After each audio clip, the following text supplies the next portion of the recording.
Invaluable intelligence, short and sweet. eMarketer's Chart of the Day newsletter delivers one insightful chart each day to help you better understand trends across marketing, media, advertising, commerce, technology, finance, and more.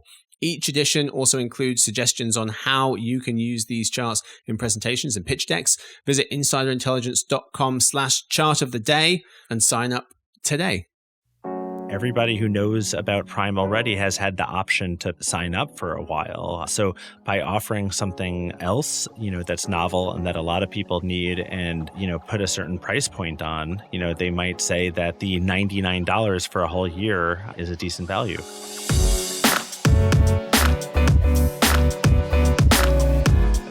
Hey gang, it's Tuesday, November 14th. Jeremy, Zach, and listeners, welcome to the Behind the Numbers Daily and eMarketer podcast. I'm Marcus. Today I'm joined by two people. Let's meet them. We start with our Senior Director of Briefings, based in New York. It's Jeremy Goldman. Hey, great to be with you. Hey chap, thank you for being around. We're also joined by one of our senior analysts who writes for our retail briefing, based just above Chicago. It's Zach Stamble. Hey Marcus, hey Jeremy. Hey fella. So, today's fact, this one at first seemed pretty terrible, but then when you really think about it, it's pretty cool. I'm probably the only person who thinks that, but here it is. If you're in Stamford, Connecticut, so that's the bottom left corner of the state. If you go north, you hit New York. East, you hit New York. South, you hit New York. And west, you hit New York. Whichever direction you go in Stamford, Connecticut, north, south, east, or west, you hit New York. Is that right? I need to look this up. Check it. Pull up a map. Pull it up right now. Google Maps, Stamford, Connecticut. If you go north, you nearly hit Albany. If you go east, Montauk. If you go south, it's the middle of Long Island. And if you go west, you nearly hit White Plains. Is this like the only place, though, that's like that? Or are there a lot of places like it? Maybe. It's kind of like Detroit. If you go south from Detroit, you hit Canada. Is that right? Might have made that up. I think that sounds right, yeah. Or the fact that, Reno, is further west than Los Angeles. That one also is shocking. You have to pull up a map to be able to, convince yourself that that's true. Yeah, that is a weird one. Yeah. Have you pulled up a map of Stanford? I did. You got to see it to believe it. I told you, it sounds rubbish. And then you're like, yeah, I believe it pretty now. Good. Yeah.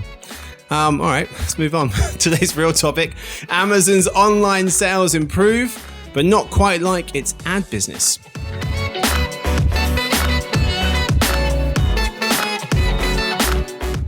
In today's episode, first in the lead, we'll cover Amazon. Then for another news, we'll discuss Bed Bath & Beyond's comeback and how Pinterest is getting on. We start with the lead. We're talking Amazon. We'll start with the biggest portion of their business, which is selling things online. Zach, I'll start with you because you cover retail for us. Amazon's online store sales growth was exactly the same as last Q3's 7%. So 7% in Q3 last year, 7% growth in Q3 this year for online stores net sales. Is that a good or a bad thing? It's a good-ish sort of thing. Okay. It's the fastest growth since Q3 of last year. True.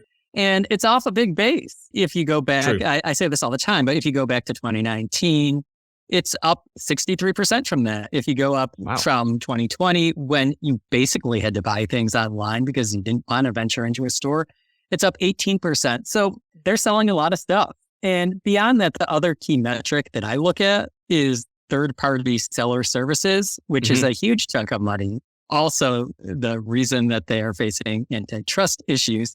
But that area is up 20% year over year as the marketplace accounts for a growing share of sales on its platform. And so they're doing just fine. They're doing good-ish, like I said. So, yes, accounting for a growing share, third-party seller services, about 24% of its business. Interesting to see that Amazon's share of online store sales, that continues to shrink. So online store sales used to account for about 50% of Amazon's business in 2020. Today it's 40%. And you see some other things, ad sales, which we'll talk about, AWS, third-party seller services starting to become more and more significant to Amazon. As you mentioned, it's continued to accelerate each of the last 4 quarters. Going back to Q4, it's gone from -2 to 0 to +4.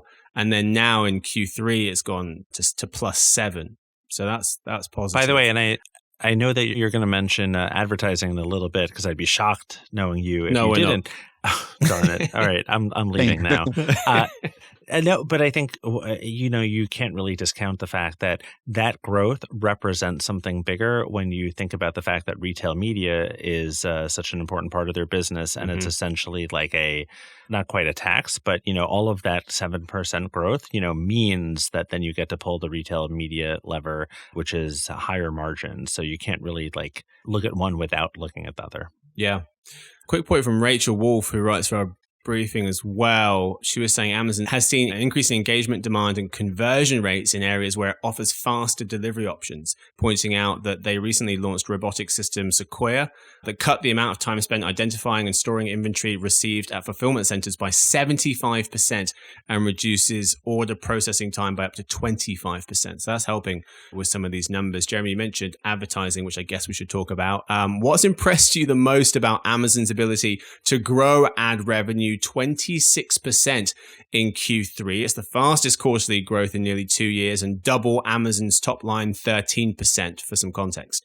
Yeah, I mean, I think one of the key things is just education around retail media as an opportunity for brands and for sellers. That's something that is really noteworthy. And again, that 26%, just to take the inverse of what Zach said before, we have to acknowledge that this is off of a much smaller base, but, it's double, Amazon's 13% overall revenue growth. So when you look at it that way, you say this is something that can be, certainly like a bit of a power for their flywheel over the next few quarters before it starts to slow down and maybe become something that people expect. But going back to the idea of retail media and why it's so impactful, sellers just essentially acknowledge that this is a cost of doing business on a marketplace. They will have lower margins, but they will be able to sell more. And do they want to live with that? And the answer right now looks like, yes, they definitely do. So Amazon, they now get 8% of their revenue from their advertising services. So 8%, that's up from 7.5% the year before, 7% the year before that, 6% the year before that. So each year they're adding about 1% share to that line item. That's ad revenue. If you zoom out, we expect a 17% increase in Amazon's ad business in 2023. And then for it to accelerate to 21% next year. So that's looking really good. Jeremy, you mentioned the cost of doing business. And there was an article I wanted to bring up talking about Amazon and advertising or advertising on Amazon. The article titled, "Not Selling on Amazon, That Doesn't Mean You Shouldn't Advertise There." A suggestion from Elizabeth Marston, VP of Commerce Strategic Services at performance marketing company Tenuity, in a recent Adweek article. She was arguing that just because your product can't be boxed up and shipped out doesn't mean you shouldn't advertise on a retail media network. Ms. Marston says the companies selling services like insurance, financial planning, real estate, tutoring, lawn care, all kinds of things, can consider non-endemic advertising. While no one is coming to Amazon or Walmart to search for those services, she says, people who buy those services are most certainly shopping on retailers' sites. Zach, should folks be considering advertising on Amazon if their products aren't even there? I think so, because you go where the eyeballs are. And there's just a lot of people on Amazon all the time. Now, the one thing I would say is that you go in and you go out of Amazon relatively quickly for the most part. And so you do have to think about how lucrative and what those customers are, or those prospective customers are, and whether you have a message that can hook them quickly. There's a lot of opportunities to advertise beyond just on the website. Amazon's opening a lot of opportunities with video, and that's a huge opportunity to grab attention or capture attention. Jeremy, what do you think? Yeah, I would just add that there's certainly a lot more inventory in terms of places where you're going to be able to advertise within, not necessarily on Amazon, but within the Amazon ecosystem in general. And I think that that's going to be really interesting, especially as they try to open up the impressions that they can sell. I would expect that for certain types of placements that are further away from point to purchase, if you will, that you will be able to buy a little bit more cost effectively on Amazon than it's gotten the reputation for. Like, let's not forget, for instance, there are going to be ads, on Prime Video pretty soon and in a lot of different markets. So there are changes coming, and there are going to be a lot more surfaces where you can consider an Amazon advertising buy, and that stands to benefit their bottom line. Mm-hmm.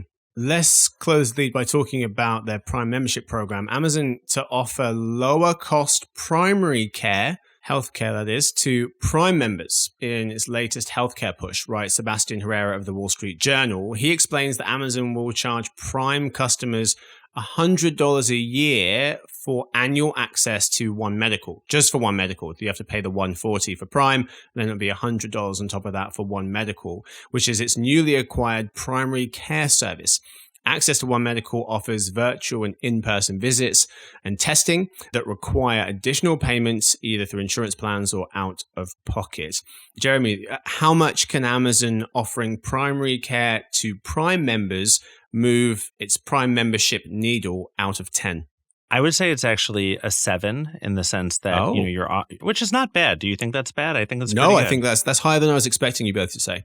Yeah, I mean, I think that the simple reason that you've essentially done everything that you can to get a certain subset of users to be aware of Prime in general, right? So to offer something that people didn't previously get. I mean, you see the same thing with Spotify with audiobooks, making inroads into somebody else's territory, and this type of convergence makes a lot of sense when you accept the fact that everybody who knows about Prime already has had the option to sign up for a while. So by offering something else, that's novel and that a lot of people need and, put a certain price point on, they might say that the $99 for a whole year is a decent value. Mm-hmm. Yeah, I mean, if you're a One Medical person already, you might as well get Prime, because $100 a year for access to One Medical, if you're a Prime person, is half what it typically costs to join if you're not a Prime member. Put another way, you're spending $200 on just One Medical if you don't have Prime, so you might as well spend $240 and get Prime plus One Medical. Zach, for you, how much does primary care move the Prime membership needle out of 10? 1, I don't think it does. Ooh. Wow. Prime is incredibly sticky, right? So I just thinking of how I use my Prime membership. I'm accustomed to getting super fast free shipping. I store my photos in Amazon Photos. I don't watch football, but if I did, I would watch Thursday Night Football and Catastrophe on Prime Video. And the number of people who are going to pay for and want this really bare bones primary care service seems minuscule, particularly on the scale of Amazon. And so I don't think it's going to drive a whole lot of new people to it. And I don't think it's going to keep a lot of people who are wavering, because once you're in the Prime ecosystem, you generally stick around. I mean, their renewal rates are incredibly high. Yeah. Well, that's why I think that it's really about that first group, about who can you access that you wouldn't have gotten before. Mm-hmm. Who can you get off the sidelines? I mean, I saw this data about more than 100 million Americans don't have regular access to primary care. And that number has more than doubled since 2014, which just stands to reason that I definitely know what you're saying, Zach. It just seems like, well, what else are you going to do if you're trying to grow this already pretty significant base? You offer something that looks a little bit different than what your offering had looked at like until this point. Yeah, I mean, Amazon has long tried to figure out like what to do with healthcare. It's a huge space. It's a huge part of the economy, and it wants to get a hold of it. And it had its high profile flame out with Berkshire Hathaway and JP Morgan. It had another initiative that was mainly focused around telehealth. And I think this acquisition was really just about trying to figure out if it can build some sort of business in this space, given the huge scale of what healthcare is within the broader economy. Yeah. Interesting points, James. I mean, it does depend on how comprehensive this service could be. I mean, you mentioned it's pretty bare bones.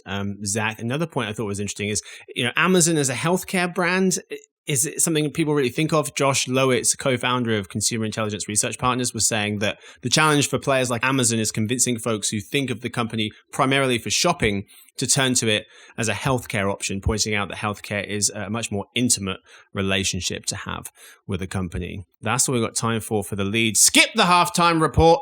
We move straight to the second half of the show, gents. Let's do it. Today in other news, Bed Bath & Beyond markets its comeback and why Pinterest's Q3 growth surpassed expectations. Story 1. Bed Bath & Beyond markets its comeback, writes Olivia Morley of Adweek. She explains the tiny history here. Bed Bath & Beyond filed for bankruptcy and closed its stores earlier this year. Overstock.com bought the brand and relaunched it online in August.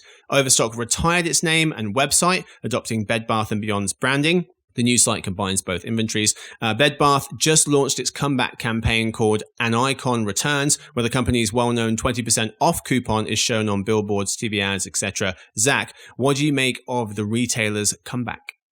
Overstock was struggling before it rebranded. It's struggling now. Its net loss was nearly double its net loss a year ago. It saw declines in its average order value. It saw a decline in its number of active users.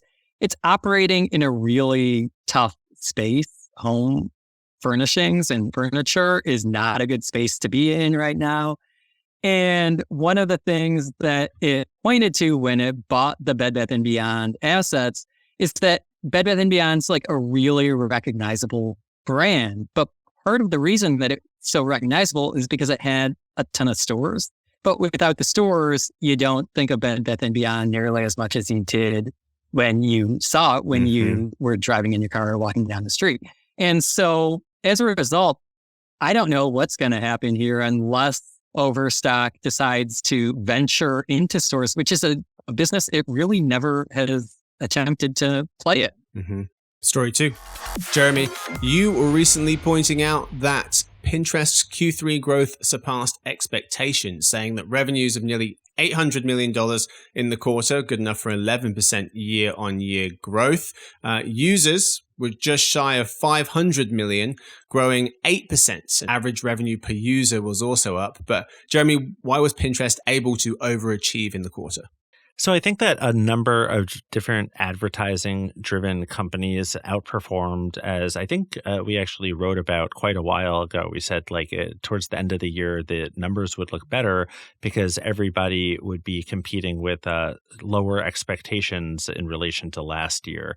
And that's what we really saw, with Meta, with Snap, Google, Amazon, we just discussed, Microsoft. Some of those, had mixed results, but their advertising businesses were pretty consistent. And with Pinterest, you really see the same thing. I think part of the interesting story there is that they've launched a number of different innovative things like direct links, which allow users to access a retailer's website directly with a single click, bypassing the need to navigate through a Pinterest product page. Things like that they're doing are working, but the big issue is that they are still small, and they have been small for quite some time in relation to some of the leaders in this space, which kind of, almost begs the question, is there anything that they can do to move up a tier as a player in this space? And it's not really clear that there is a positive answer to that. Yeah.